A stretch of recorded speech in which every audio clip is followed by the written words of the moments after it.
In Staying on the Road today, we're going to discuss RV awnings made simple, RV patio awnings and slide-out toppers, what to buy, why it matters, and how the big brands compare. And in enjoying the RV life, how many RV apps do you really need, and which ones are actually worth it? And in money-saving tips, we're going to discuss the Mudflap fuel app for RVers, how to cut diesel costs on every trip. And in Next Stop, we're going to take an adventure dark sky stargazing. This is going to be a road trip with 4 destinations. And in RV Envy, we're going to talk about RV inverters demystified, how to choose the right brand, size, and features without the headache. Hey everybody, this is Eric Stark with the Smart RVer Podcast, your trusted source for tips and insights to embrace the RV lifestyle without worries. Let's talk everything RV, and today is episode 188. So let's jump into this bad boy and have a wonderful discussion about RV maintenance, destinations, and whatever else. It's all RV, right? So hey, welcome to the show, man. We're going to have a good show today. Got some great stuff to talk about. RV inverters, RV awnings, these things are everyday things. They're evolving on the world stage right now. They're changing. Changes keep coming. Even we're surprised by them sometimes. Heck, even the people that work at Dometic are surprised by some of the changes that come. And Carefree and Lippert and everywhere else, because it's on a need-to-know basis, it seems like. We're talking confidential stuff, you know?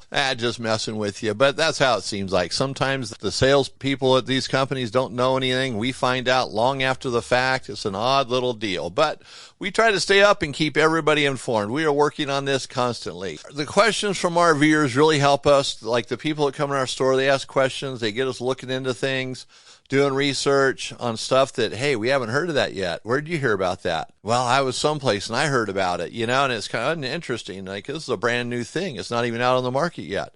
How come you know about it before us? So you see, sometimes you guys have the leading edge in this RV world that we live in. But nonetheless, we're going to keep you informed. We got the info and we're going to share it. That's for darn sure. Let's just jump right into this. And we're going to talk about enjoying the RV life. And the question is, how many RV apps do you really need and which ones are actually worth it? So do you know what I'm talking about when I say RV apps? Not an app. You don't need an app. So these are the apps that you'd put on your phone, your tablet. You download them from the Google Play Store, iPhone Store, Apple Store, whatever it's called. And you put them on your phone or your tablet so you can control things in your RV, monitor things. Ultimately, let's talk about it. The RV app stack can become very time consuming. You're going to be tapping on that app more than you are going to be traveling. And you could have 50 to 100 apps on your phone or tablet. Let's just call it device. But you know where I'm coming from. These apps sometimes really help out making life easier, not just RVing, but life in general. I mean, I have apps on my phone, non-RV related, use them probably daily, and I'm sure you do too as well.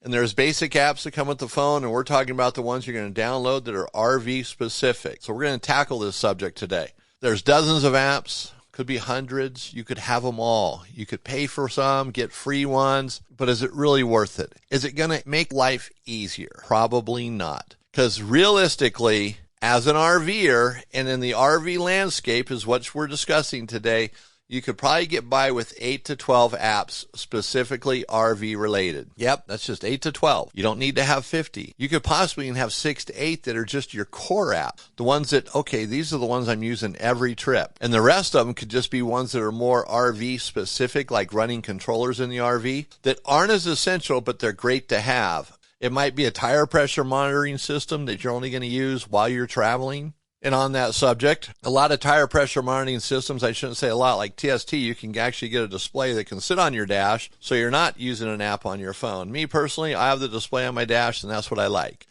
I've got enough stuff on my phone when I'm traveling. I don't want to have my phone bumbling around, just easier for me. Everybody does it differently. Some people might not want that, minimalistic. One less thing, the better, right? I look at it the other way. And, you know, when you're using apps, you're going to run down your battery more frequently, quicker. And depending on the age of your phone, that might be a big thing, where newer phones, the batteries stay charged much longer, so you get more life out of it. You want to check it, though. It's up to you, but we're going to talk about these. Really, there's kind of a rule that's not written anywhere. It's not a rule of thumb. If you break the rule, you're not going to go to jail. You're not going to be sent to Everglades prison in Florida. It's just not going to happen. I mean, it won't be sent to Alcatraz either. One app, one function, basically. Look at your apps as maybe like lanes on a highway. That, you know, each app has a function and it stays in its lane, and that's how you want it. So if you have one app, you can really narrow it down, because usually an app that does multiple things in a lot of cases isn't going to be as helpful. And that app might get doubled up into other apps, and then you got 2 or 3 of the same apps. So you might have an app for routing, you know, a GPS type thing. So it's turn by turn, and you're going to have it set for RV aware. The app knows that you're driving an RV, so it's going to look out for low overpasses, things like that, to keep you aware so you don't destroy it because you went someplace you shouldn't have in that RV. You might have an app for campgrounds, for boondocking, something like that. You might have a fuel app like the Mudflap app, which I highly recommend you get. In fact, I'm going to have a link in our description for this podcast. If you use the link to sign up for Mudflap, you get a $10 credit. $10 right off the get-go just for getting a free app.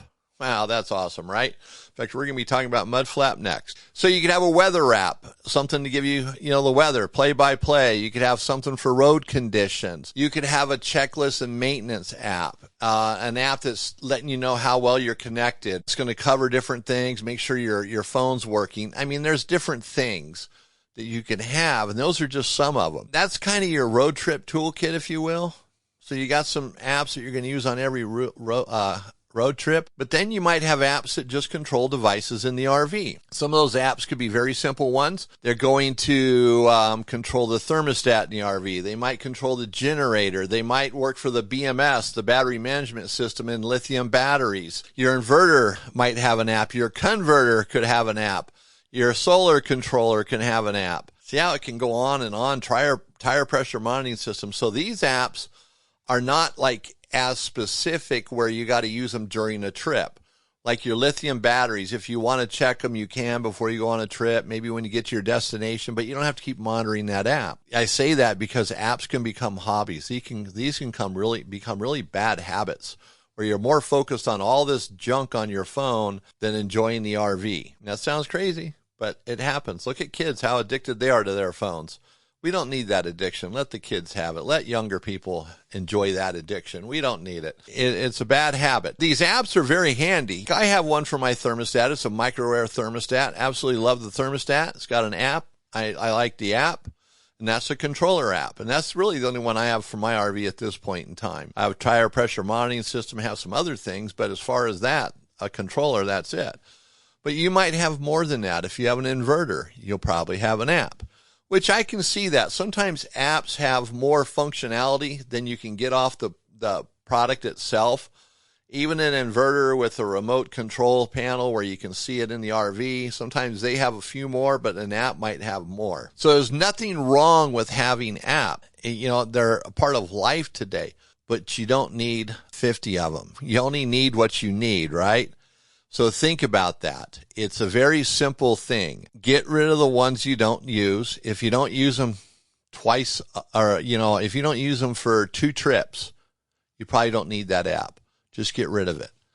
Don't download it unless you're sure you need it. And think about it before you download it. Or maybe you have to download it to try it. But if it's not working out, just get rid of it.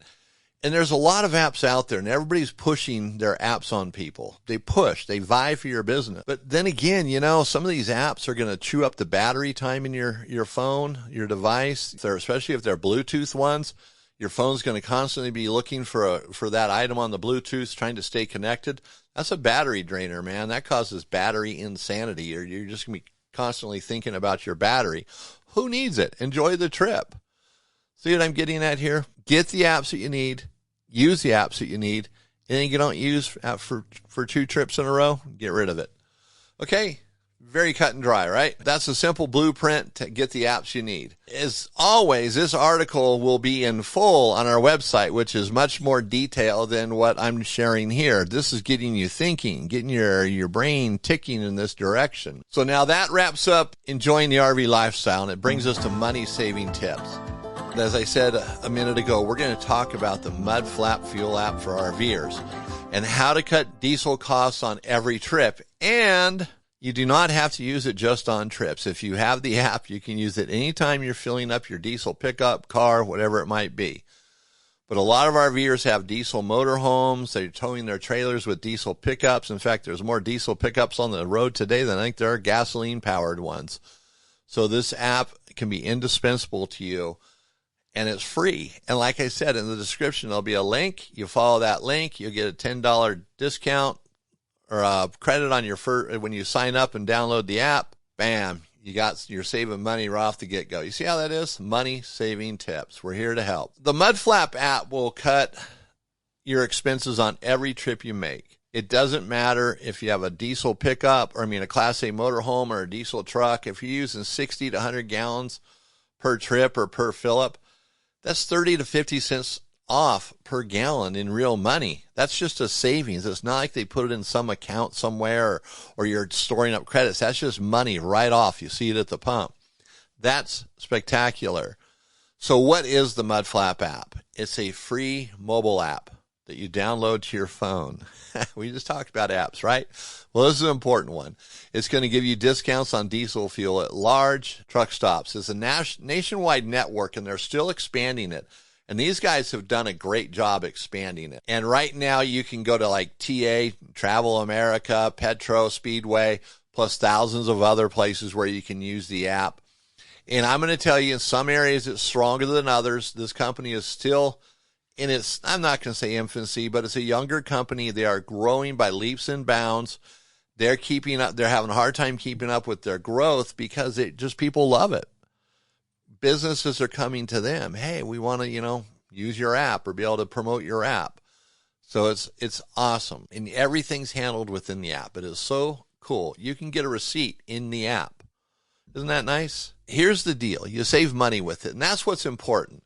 How it works easy. It's brainless. How do you save money with it? Because it's saving you money. When you use the app to buy fuel, it's going to save you money. Now, if you took 70 gallons of fuel and you were to save 40 cents a gallon per gallon, I should say, that's $28 right there.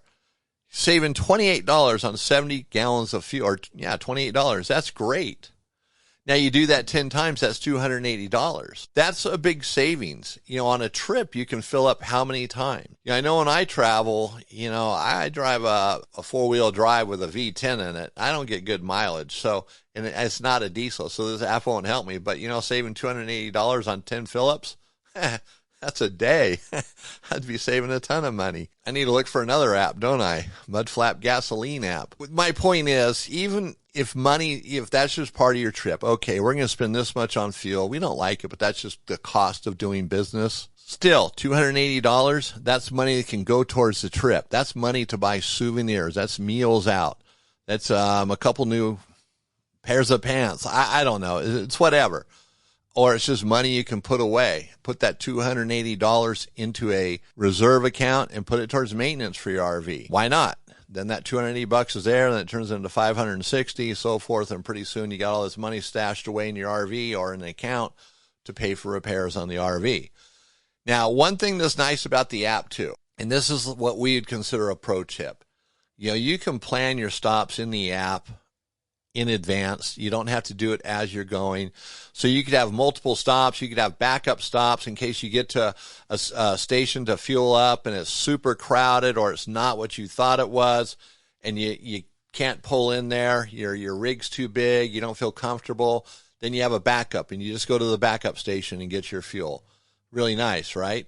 But it's only focused on diesel, so keep that in mind. This is a diesel-intense app, so it's going to find you savings on diesel fuel, not gasoline. So the bottom line is the Mudflap Fuel app is a quick win for diesel RV owners. It works extremely well. It's going to find those stations for you. It's going to save you some money. So for diesel power RVs, the Mudflap app is one of the easiest, lowest friction ways to save fuel, to save cash, to save cash on your fuel without changing your travel style. And that's what's nice. You're not going out of the way now. You're just saving money. And you know what? You might not find a station everywhere you're going because, like I said, they're growing.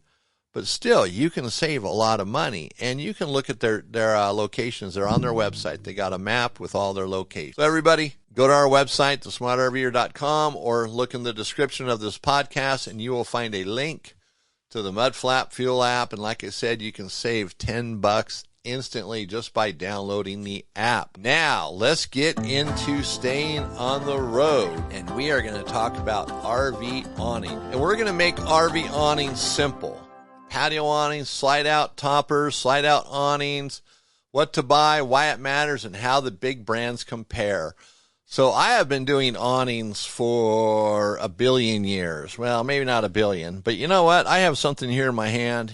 If you're just listening to the podcast, you can't see it. And on the video, it just looks like a big X, but right down here in the bottom, you see an A&E. This is part of an extrusion. They probably were 20 feet long when they originally made these.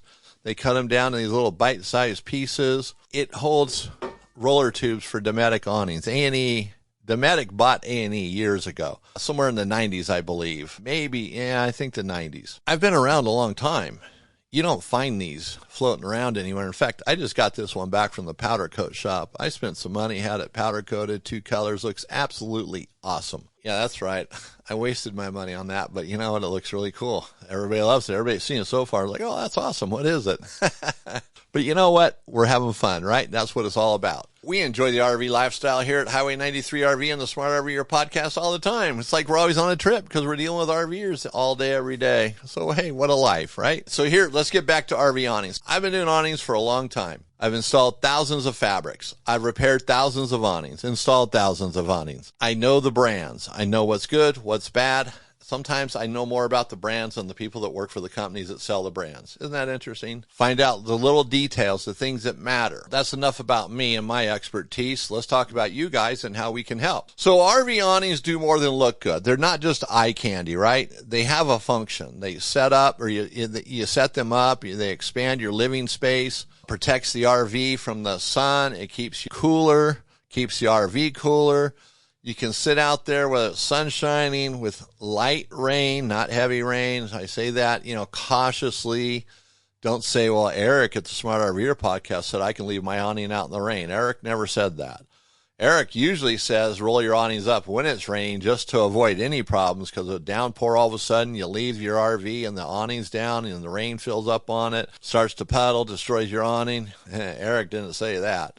Okay. Awnings are pretty cool. They help you enjoy your RV much better. But there's several different brands out there.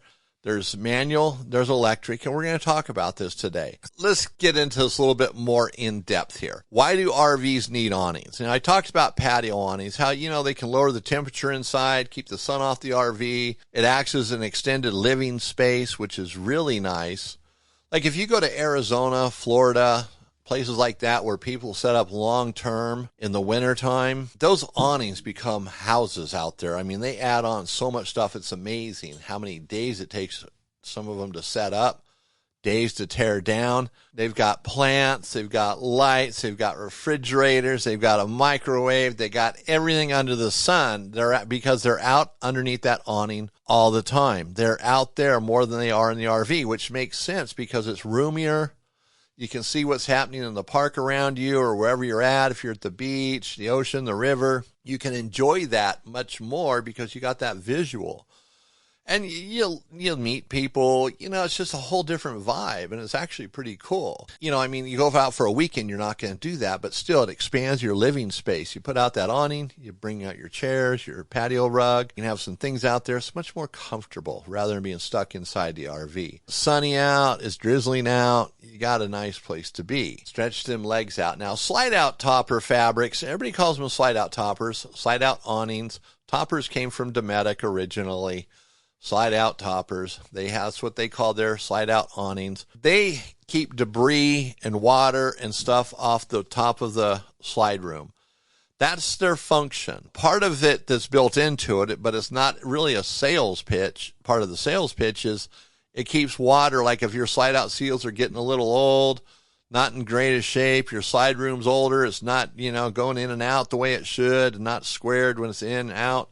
That slide-out awning is going to help keep some water from leaking into it. In some cases, people take off their slide-out awning fabrics. It tears and they haven't got around to replacing it. It starts raining. They see how bad their seals are because they get leaks everywhere. So that slide-out fabric was totally protecting the inside of their RV. And that's great. Fixing those seals is even more important, though, because if they're leaking water, they're leaking air. So you're losing cool air, you're losing warm air, whatever it might be. So slide-out awning fabrics or slide-out toppers are basically preventative maintenance. They solve problems before they happen, or they reduce what can happen. So that's good. It'll save you money. They might cost a few $100 or $500, $600 to have them installed, $700. They save a ton of money, and replacing seals prematurely gets expensive, and it's hard to find seals on side rooms sometimes. Think of it that way. It's money saved, even though you have to pay it up front. Sometimes that's so hard to do, especially like a slide-out awning fabric. You don't get to use it, and I've said this type of thing before, where if it's like a new camera, you get to use it. A slide-out awning, you just get to look at it like with your neighbor going, hey, ain't that cool looking? Oh, yeah, it's cool looking. I got a cool looking one, too. Looks just like yours.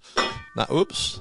Sorry about that. That was my A&E thing here. I just bumped it. Let's get into replacement here. When you're replacing your awning, let's say you've damaged it, you're caught in the wind, somebody sideswiped your RV, whatever happened, and it's time where the arms have to be replaced, the roller tube, the arms, everything's going to come off the side of the RV, and you're going to put up all new. Do you have to go back with the same brand? So, for example, if you have an A&E 9100 power awning and you tear it up, do you have to go back with an A&E 9100 power awning? Some are going to tell you yes, some are going to tell you no. In fact, on the Solera Lippert's website, they insist that their awnings are multi-brand compatible. What do they mean by that? Is that the length of the arms? I know like Dometic has arm extenders. I think Solera does too, to make them longer. Depending on the roller tube, the motor configuration, the torsion spring configuration, a new awning could be off by 1 inch. For example, I started out with the 9100, but let's go to a Weather Pro. A Weather Pro, I remember installing the Solera 18-volt awnings arms on a Dometic awning, or it kept the existing roller tube, and you put on new arms. Well, the footprint of the arms changed. The rear arm was now in a different spot, is off by a couple inches. So there's more holes in the side of the RV. Now, in some cases, that's not the end of the world because they're up at the top. As long as there's not holes on the side where the arm was mounted, it's just at the top. It's not the end of the world. You can deal with that. But my point is, not every brand of awning is going to go in the exact same place as the awning that you had.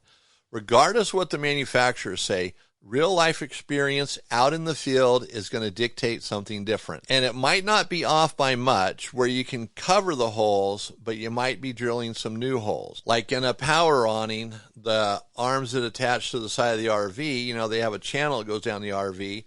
And depending on where they put those holes or the rivets or the bolts when they installed it at the factory, it might not be the same on a new awning. They could be up or down 3 or 4 inches. Now, the old holes are covered. It's not exact, right? And the old holes would be sealed. Hopefully, the installer would do that, would have enough scent. But it's not always going to be that way. So what we like to do here at our store, Highway 93 RV, we like to go back with the same brand and style of awning if possible. If the customer is happy with it, they don't want to upgrade to something different or downgrade, we go back with the same thing. It works out real nice that way. You don't have to worry about a thing. You don't have to worry about a thing. It's very nice. And if you're having an awning installed, that's sometimes easier when they tell you, yeah, we're just going to go back with the Dometic. We're going to go back with the Carefree with the Traveler arms. It makes it easier. There's no guesswork. You're not worried about it. The technicians can just install it. No surprises. And I'm not saying you have to do that, though. If you have a manual awning and you tear it up and you want to go electric, then you go electric, and the manual awning will have brackets at the bottom of the arms, which I think it doesn't matter. You just leave the brackets there or take them off, put on your new arms, you move on. And the new arms might not mount in the same place, but you got a power awning and it's an upgrade. Now, running the power to the switch or to the awning from the switch might be a little different story because that's all done on the inside. And that's doable. It's always doable. And if you absolutely refuse or don't want to do that, or the shops where you're at don't want to do it, Solera makes an 18-volt conversion kit where you use your old roller tube, or you can buy a new roller tube, but you can convert that awning to 18 volts and it's battery powered, so there are no wires. Solera had some problems with batteries for a while. In fact, I steered away from those awnings completely, but supposedly they have fixed the problem and their batteries are good to go. It's a great idea. I mean, I love it, the 18 volt. And what else is cool, they won't tell you this. So is anybody watching, listening here? Okay, no spies in the room here. Everybody in the studio is cool? All right. The motors that come on Carefree and Solera awnings, for their power awnings, they're 12 to 24 volts. An 18 volt awning by Solera, their 18 volt battery, that motor will take 12 volts up to 24 volts. So if you get a Solera awning with the battery in it, after maybe a season, you think, yeah, it's okay, but it's really not what I want. I always forget to charge it, or that little switch on the bottom of the arm. I've broken that 3 times right now, or by now.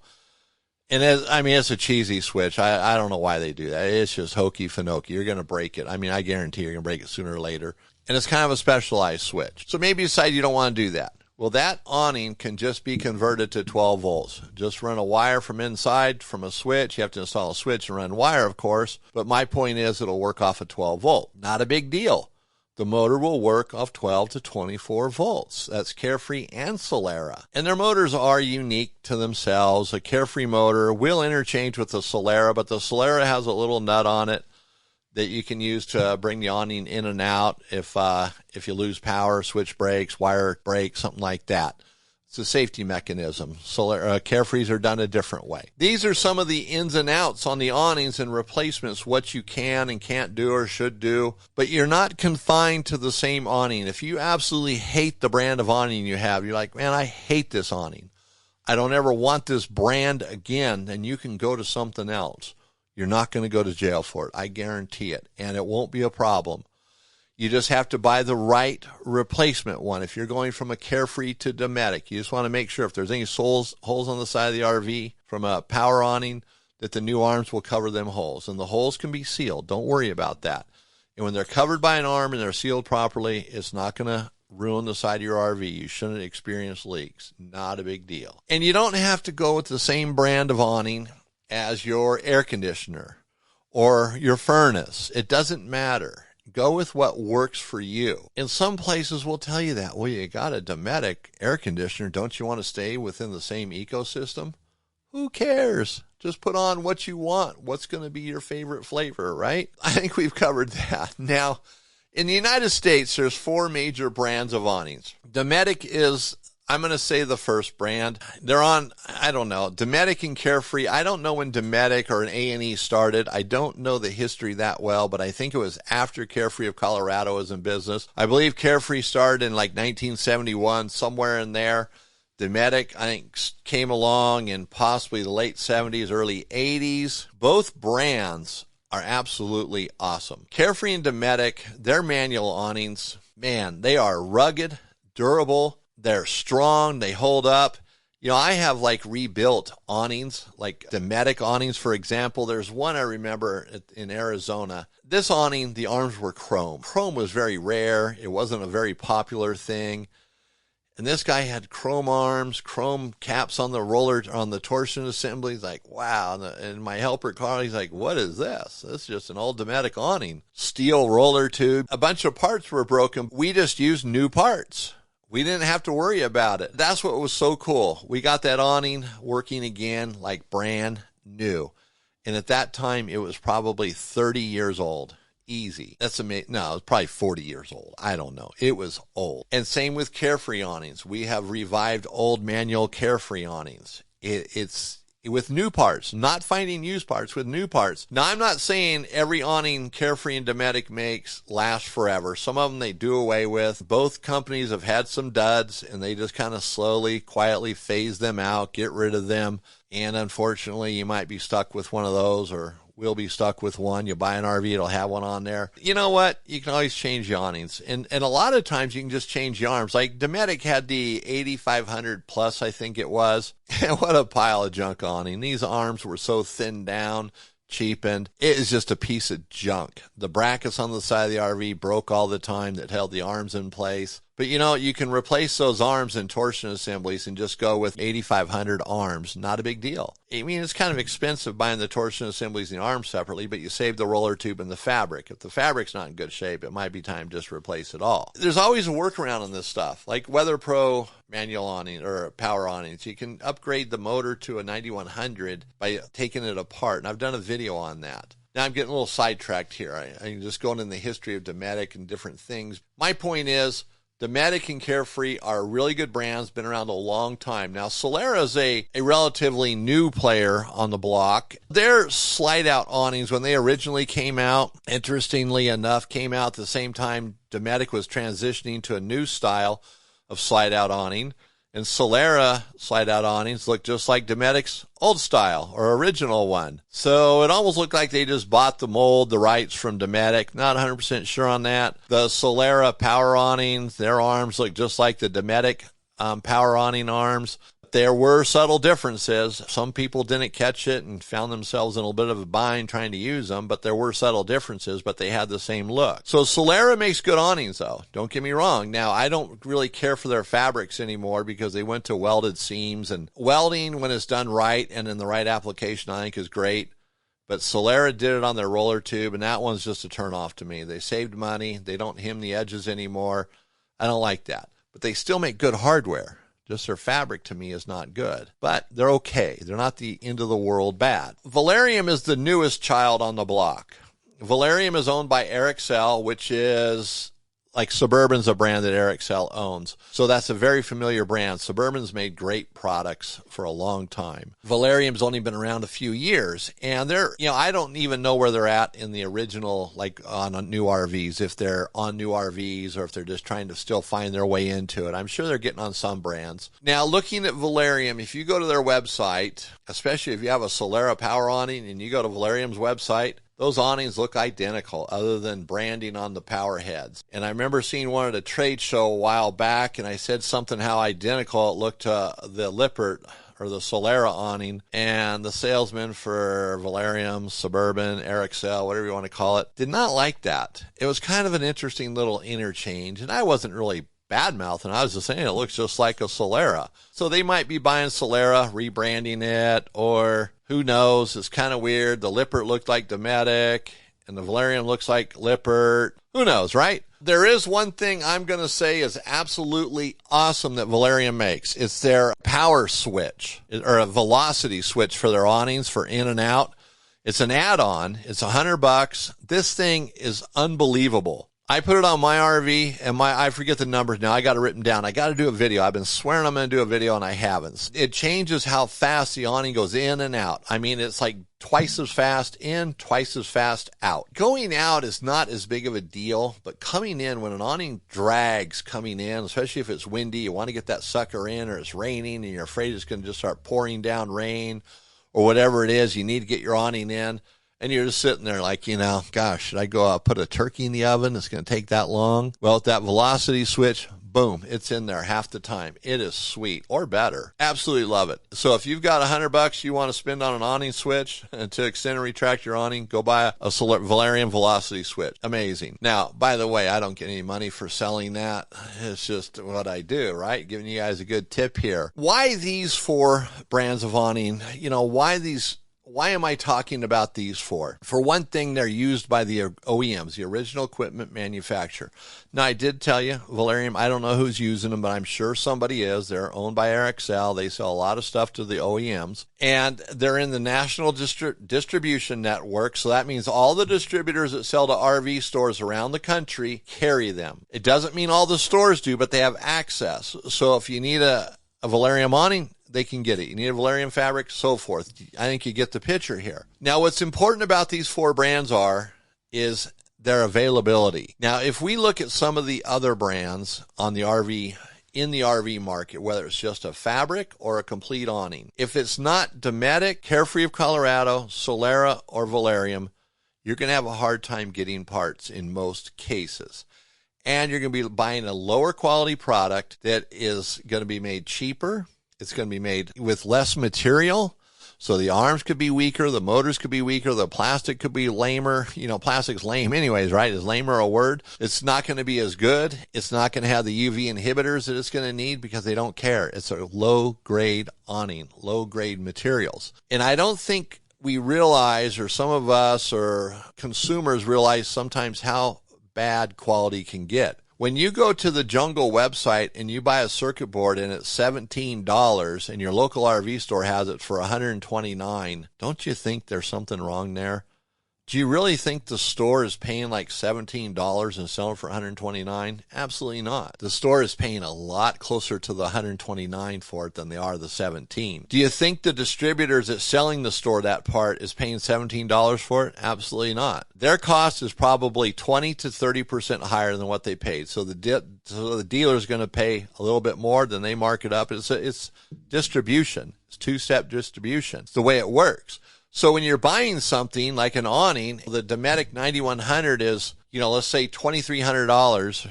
I'm just picking a number here. It depends on the size, configuration, and such. And you find the same size awning that you think has the same options, and it's $1,200. There's something wrong with that pitch. And I'm telling you this because for one thing, I'm in the industry and I know how it works. I mean, I've been in other industries. I know how things work. And I've been in all sides of this. I've been a manufacturer. I've been a distributor. I've been in parts, service. I've seen it all. I know people. I've never worked at a dealership where they sell RVs, but I know how that process works. I know people who have done it. They've explained it to me. And there's a difference. There's always a difference. So when you buy the low quality, low price stuff, like I've said, it's self-inflicted inflation. I wonder if I can get like Webster's to take that term and give me credit for it, or Wikipedia or something. Self-inflicted inflation. You save money up front, but you lose money down the road, right? Don't buy the cheaper awnings. And I've seen some that are dirt cheap, man. Just unbelievable. In fact, we don't even install complete awnings if they're not one of the 4 major brands because of the problems. There's no warranty that we can do for the customer. Then if there's a problem and it goes bad, the motor quits the day after the installation, it becomes our problem. And the company doesn't exist because it's a Jungle company. It makes it really difficult. And if you can track them down, will they really warranty it? Will they take care of it? Are their fabrics going to last as long? I've seen fabrics, these low quality fabrics, $150. I've seen where they've lasted a year. I've heard customers complain about it. They don't come with the beads in it. They tell you it comes with the poly cords, it slides in the awning rail, but you got to put it into the fabric. And how they put it in the fabric sometimes is absolutely mind-boggling. Buy the good quality stuff. Don't skimp. You're not going to save any money. Okay, now I beat that drum a lot, and I'm sorry. I see it so often. And I know on the Jungle website they sell things that you can't just find in stores sometimes. I get it. But on these purchases, if you want it to last, buy something good. Now, electric awning versus manual awning. There's pros and cons to both. I mean, some people that have power awnings absolutely hate them and wish they had a manual awning. And some people with manual awnings absolutely hate them and wish they had a power awning. Are we ever happy? Probably not. So the pros of an electric awning. It's one button, you press it in, you press it out. It's great if you're by yourself. You want to just set up your campsite quicker. For taller RVs where that awning's up much higher, that electric awning can be really nice. And you can put wind and rain sensors on them, motion sensors, so it comes in by itself when it detects the wind speed is too high. Those things are kind of nice. Carefree has one like that. Dometic does. Solera, I think, might. Valerium, I'm not even sure. Valerium is still too new. I don't really see them, but, they're out there. But anyway, power awnings definitely have their place. I'm kind of torn. I like the convenience of a power awning, but I like the durability of a manual awning. There are some cons to power awnings. And there's more to break. The motors go bad. Control boards, if they have one. Wiring, a switch can go bad. The arms, to me, are not as durable as a manual awning. I think the Carefree awning arms are less durable than, let's say, a Dometic 9100 or their power awnings. They're good arms, but they have their weaknesses. Like if that fabric gets really tweaked out of shape and it's out of shape for too long, those arms might never come back. If you hit an arm and it moves the awning, let's say you hit the front arm really bad and you tear it up, the rear arm's tweaked a little bit, but it goes back into shape. It might not really work properly, but they're nice arms, the way they function. It's just when they have problems, it's like time to replace them. Where with the 9100, they got some wiggle room. Now, Solera, their front arms have a tendency of popping out at the bottom over time. So these are power awnings. These are some of the things that go with it. Manual awnings, well, we'll get to that in a sec. The cons, too, is if your battery goes low, the awning's not going to work properly, or it won't work at all. They can be heavier in some cases, and they cost more, that's for sure. Power awnings all have a safety mechanism, how to bring them in, retract them in case of emergency. If your battery dies, you need to bring the awning in, or something goes wrong with it. Dometic, well, actually, Solera's is the best. You just get a cordless drill and you put it on top. There's a little plug on the cap. You put the cordless drill in there and it just sucks that bad boy in. Dometic has an Allen wrench or an Allen screw. You loosen that up and the awning should work, but no one knows about it. No one knows you have to have a strap in the roller tube. No one knows that. I don't even know if people at Dometic know that. I'm just kidding, Dometic. And then Carefrees, you have to jump some wires on the back, the last I've seen, which is okay. If your battery's dead, that becomes a problem. You got to get some auxiliary power. It's getting up there. You can get behind it okay. Solera is just the best for that. So there's pros and cons to the power awnings. And you might look at it like, yeah, you know what? I'll always be able to get my awning in. I'll figure it out. If I have to cut the fabric off, that's what I'll do. Now, manual awnings, I've never heard of one where someone couldn't retract it. I mean, sometimes I've heard them rolling it up manually. Wow, what a hassle that is. But they work very well. They're spring assisted, springs on both ends inside the roller assembly. They work nice. They're just kind of that bulletproof, robust type of product. They're very serviceable with basic tools. It doesn't take any real expertise. Sometimes aligning them can be a little bit of a chore. You have to kind of get that in your head, but most people can figure that out, at least enough to make it work. The cons to them, there's a little bit of a technique sometimes for bringing them in and out, depending on your RV, like that strap to pull them out. It really needs to stay in the middle, and I see people like to bring it up to the front where the lever is. Bad move. It throws the awning out of alignment, then creates another products. You have to bring it in manually, so you can't just like walk away from it and expect your awning to go in. So that's the cons. The pros are they're lower cost, less money to buy, to replace, and they're durable. They're very rugged. They're kind of the best of both worlds in a way. It's up to you, though, and depending on what your RV came with. If it came with a power awning, I'd be inclined to just leave it. Like my RV has a power awning. I know manual awnings are better, but I'd just leave it on there. What the heck? And I know how to work on them. You guys do, too. We're the smart RVers. You have a voltmeter. You have basic tools. You're good to go. Besides that, you can always call me if you're stuck someplace, and I will walk you through it. The brands, the awnings, they all have their differences. Some people are just diehard Carefree of Colorado owners. Some people are diehard Dometic. I have a preference towards Dometic awnings, but I like Carefree fabrics. You know, Carefree does make a good product. They're a good company. Lippert, I think, is, the Solera side of it is a good company. I just really don't like their fabrics anymore. That's my complaint there. And Valerium, they're kind of like Lippert, so it's whatever. So take your pick, guys. But pick what you need. Don't get caught up in, gimmicky sales tricks.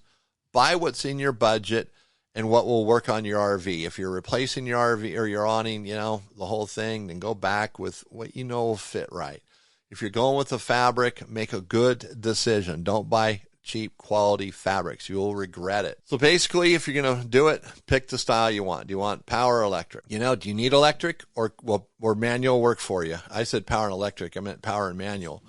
If power is what you need, go with power. If manual will work and that's what you want to do because you don't use your awning that much, it doesn't matter, then stick with manual. Can you get support? Can you get parts from the brand of awning you want? Now, that's a major thing. Now, Dometic and Carefree parts are very accessible. Solera is growing quickly, and eventually Valerium will because they're American brands. Stores can get these parts easier, so they're more inclined to carry them. They're going to be on more RVs.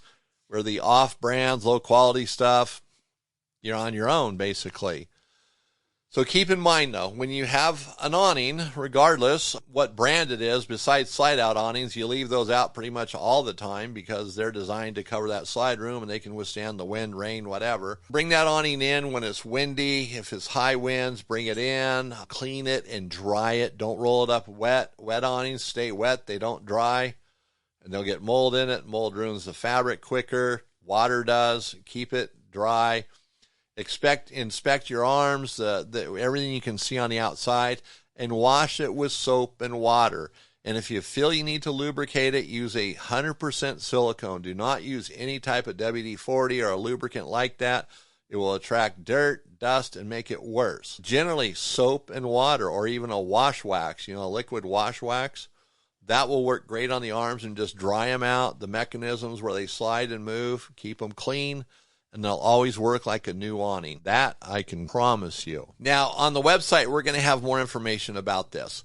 We're going to have a frequently asked questions section. There's a ton of information. I'm just kind of covering the main points here, trying to stick to a outline rather than me just going off what's in my head about all this stuff like I occasionally do, like I am right now, guys. Go to the website. There'll be more information. And like always, you can call us, 406-961-8688. We get tons of phone calls from people, service centers, mobile techs, consumers, trying to figure out their awning situation. What's available? What isn't available? How come I got this from this company and you're telling me your awning, this is what you'd sell me and it's better? How come yours will work and theirs won't? We get it all the time. We know awnings and we stay on top of it. In fact, I was talking to someone at Dometic the other day and they're like, really? Our fabrics are like that? No way. Yep. How long have you been working at Dometic? Oh, I've been here over 10 years. We knew more than they did. Now, I'm not saying that's always the case, but they were surprised at what I was telling them. So we beat that dead horse now. Go to the website, more information, like always, the full article. Now, let's go to the next stop. Now, this one is pretty darn cool. Dark sky, stargazing, road trips. Yeah, that's right, road trips, plural. So it's going to be 4 must-see destinations. And now the next stops for the next, I don't know how many episodes yet, but it's going to be probably, 8 of them, maybe 6 of them. We're going to have a little bit different next stops. It's not going to be the same kind of next stops we've been doing because typically we talk about these destinations like, going to Arizona. And then we did Arizona in the wintertime, going to southern Arizona. Then we did last episode, 187, was about the states you'd go, the places during the wintertime, Florida, Texas, Louisiana, Southern California, Arizona, New Mexico. So we're going to go to different places that are they're different. They're places to see in the wintertime. Like what we're going to talk about now, these must-see 4 destinations for stargazing. Basically, these are the types of places you can park the RV, you can park the car, you can turn off the lights and let the stars do the talking, right? And why are we doing this now? Because winter is different. Stargazing, it gets darker early, the air is crisp, it's dry, there's not as much wind, there's fewer people, and actually the stars, you can see more of them longer. So now's the time. So we have some target destinations here. We're going to go from west to east. Capitol Reef, Utah, Great Basin, Nevada, Chaco, New Mexico, and Big Bend, Texas. So what we're looking at here is something that's totally different. Now, some of you might be stargazers. You might be thinking, yeah, he's on to something, or nah, he's off by a mile. No, it's just something different, especially if you live near one of these places or you're just looking for something to do this wintertime. Maybe you want to take the RV. Maybe you just want to go get an Airbnb, whatever, and go look at the sky. Park. I mean, I've lived in places where, like here in Montana, you can see the stars at night. It's amazing. Like when the aurora's doing stuff. I mean, you look up and like, man, that's incredible. It's really interesting. Now, Capitol Reef, Utah, that's where we're going to start. That's an official international dark sky park. Have you ever heard of that? An official dark sky park. It has what they call near pristine skies. So you can pull off on a scenic road there before sunset. You can get yourself kind of set in, comfortable, get yourself, if you're in a car, get yourself unpacked, do what you're going to do in an RV, the same thing. But remember to let your eyes adjust to everything. And sometimes using red flashlights or headlamps, it's better for darkness to see certain things and you're not as visible. But red headlamps or flashlights, you can get them online. They're definitely out there.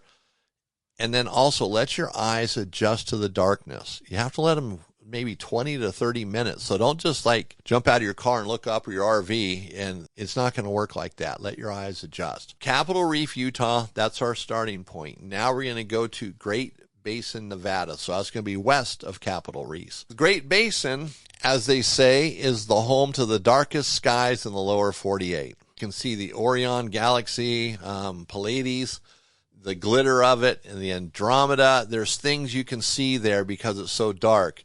And you can take phones. You can actually, phones, photographs, pictures. You can use a phone with that if your phone has the right app. We talked about apps, right? There are phone apps that work very well. Even the app on your phone might work very well for it. I've taken some pictures of the night skies with an iPhone. They came out pretty good.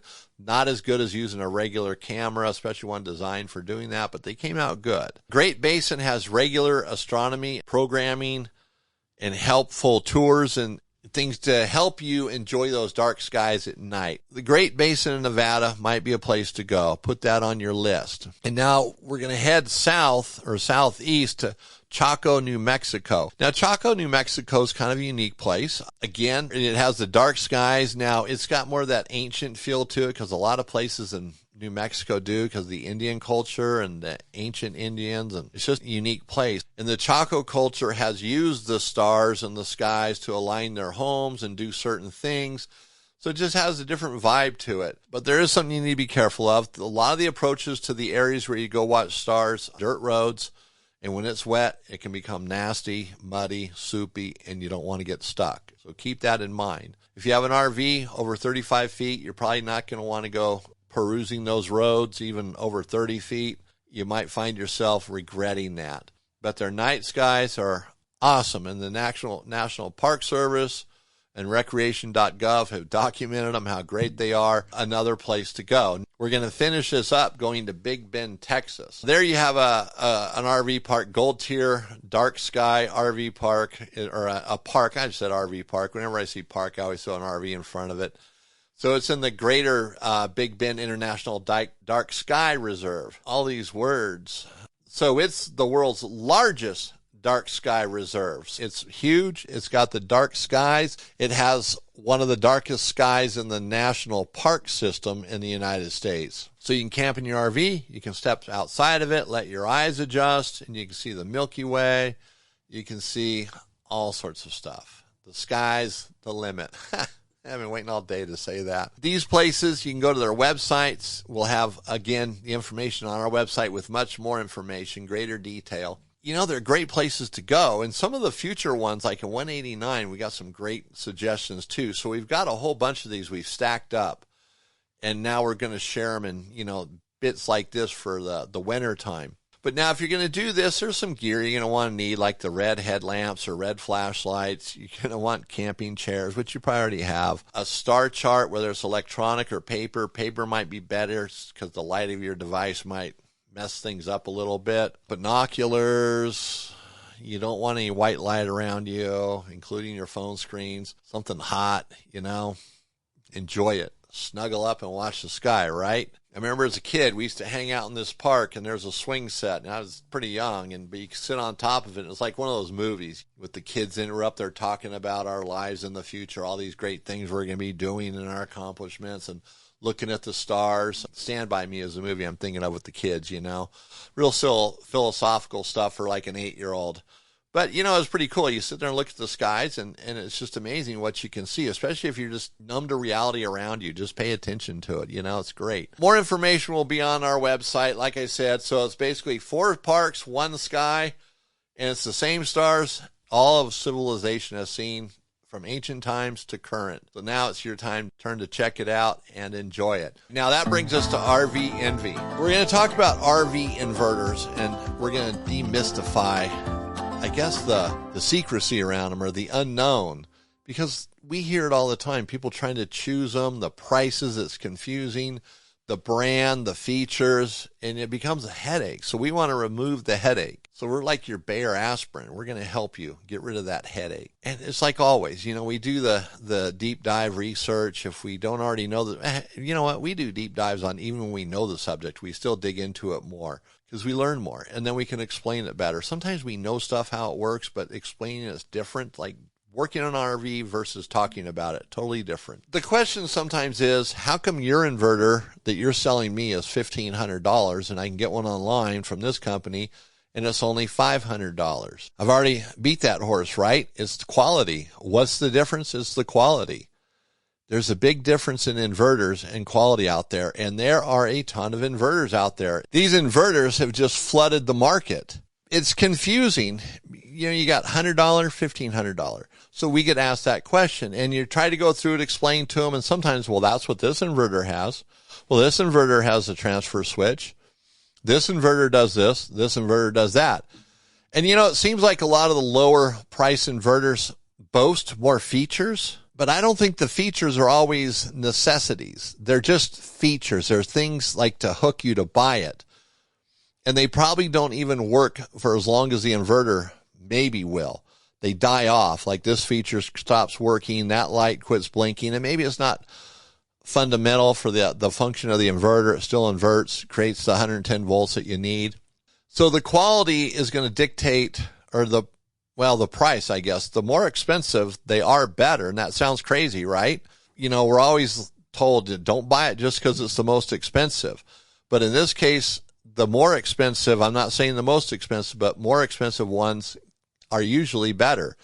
Now, I just talked to Go Power yesterday, and I talked to someone there in their technical department. I was asking about their IC3000, and that inverter it's over $2,000. And I was asking, what's the difference? Because yours is really expensive. And he explained to me that inverter is actually going out the door. It's being replaced by a lower priced one to be more competitive with Xantrax and some of the other brands out there, Victron. But that IC3000, though, is a rock solid, robust converter. That thing is one of the ones that, you know, you drive your motor home off a 400-foot cliff. Besides the propane tank, that inverter is going to be the only thing left. You'll be dead, but your converter or inverter will still be working. So heck, you can leave it to your kids, right? Hey, if I were driving my motorhome off a cliff and I got an IC3000, it's yours.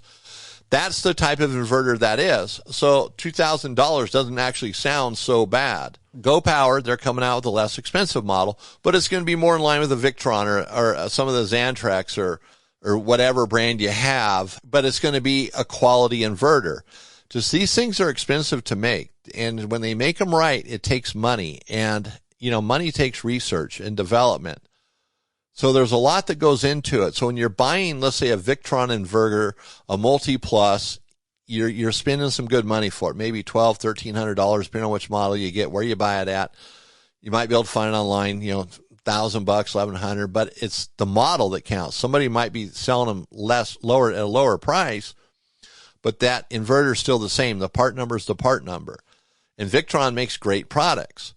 So when you're looking at this, don't always just look at the price. Now, I've gotten really sidetracked on this. I don't know what happened here. So now let's just look at the inverters. You can get a simple DC to AC inverter. That's all it's going to do is just turn DC into AC, your 12 volt to 110 volt. And then you're going to, sometimes just plug an appliance into it. You might wire it into your RV to one or two outlets. It's pretty basic. So it's not going to charge your batteries. It's not going to be a transfer switch. When you plug into shore power, it turns off. It's not going to do any of that. It's basic. Then you get an inverter charger that's going to charge your batteries, your 12 volt batteries when you're plugged into shore power. It's going to have a built-in transfer switch. So when you plug into shore power, it automatically turns off and goes to shore power. So you're not doing both and blowing out your system or the RV park. Then there's hybrid inverters. They can kind of blend the inverter power along with shore power, give it a little extra boost, or generator if you're having problems. Those are not nearly as common in RVs, but they are out there. And then also 50 amp RVs with a 50 amp service.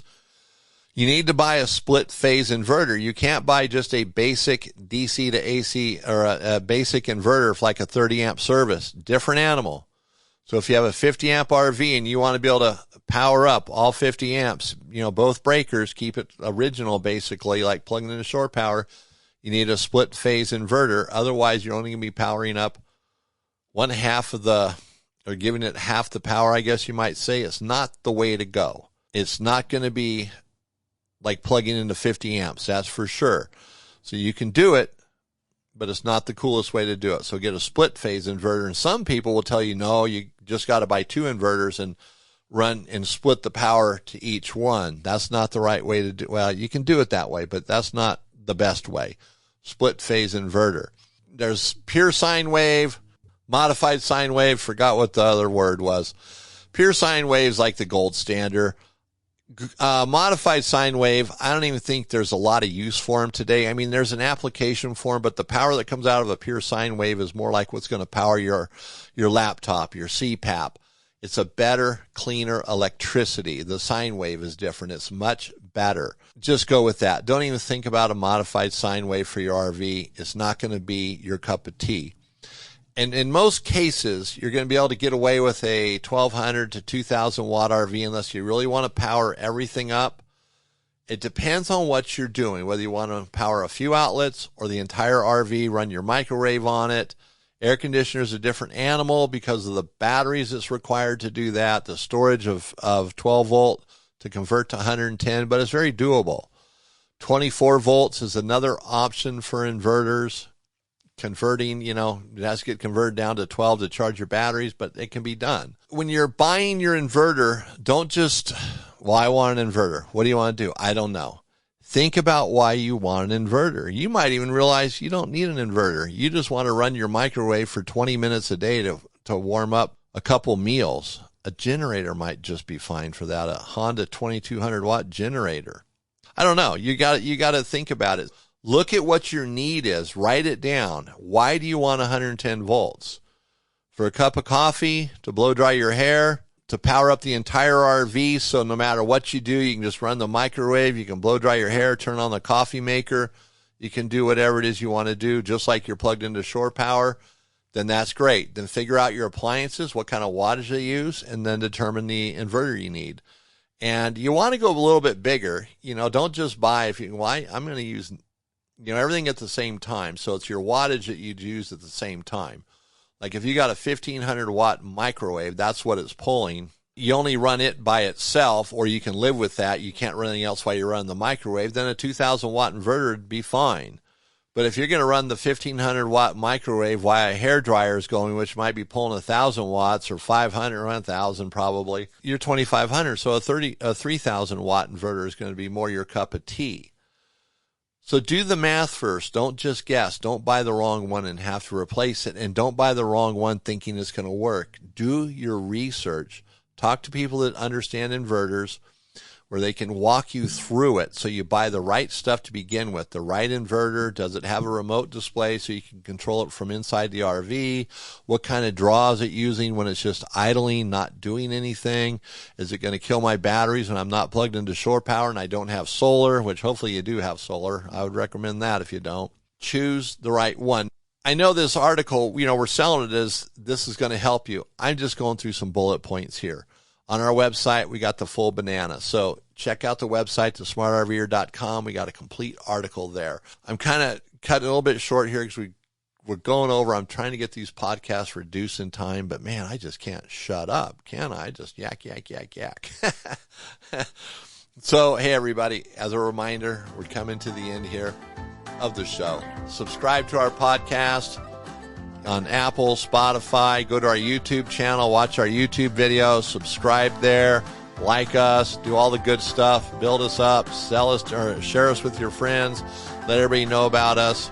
We got a great channel, and you guys are great support for what we're doing here. We truly appreciate you tuning in and listening to our shows and watching them on YouTube. We've come to the end here, everybody. This is Eric Stark with the Smart RVer Podcast, your go-to guide for smarter RVing and unforgettable adventures on the open road.